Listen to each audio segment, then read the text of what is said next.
ଆଜ୍ଞା ଧାନ ଭଲ ହେଇଛି? ଆଜ୍ଞା ବିରି ଲଗେଇଛନ୍ତି?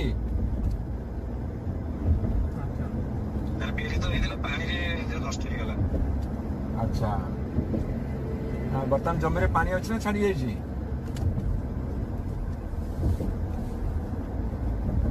ବର୍ତ୍ତମାନ ଜମିରେ ପାଣି ଅଛି ନା ଛାଡି ଯାଇଛି? ତାର ପାଣି ଛାଡିଗଲାଣି। ଧାନ କେବେ କାଟିବ?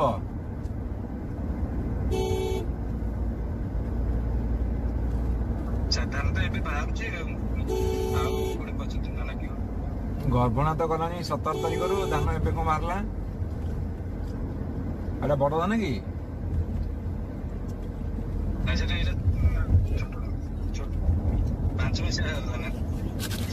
ଉଡୁଛି ଏବେ। ଧାନ ନାଁ କଣ? ରାଣୀ। ଆଚ୍ଛା, ରାଣୀ କରିଛ। ଆଉ କଣ କଣ ସବୁ ସୁବିଧା ଅସୁବିଧା ମତେ କୁହ। କଣ ସବୁ ତ ଦେଇଛନ୍ତି ସବୁ ଦେଇଛନ୍ତି?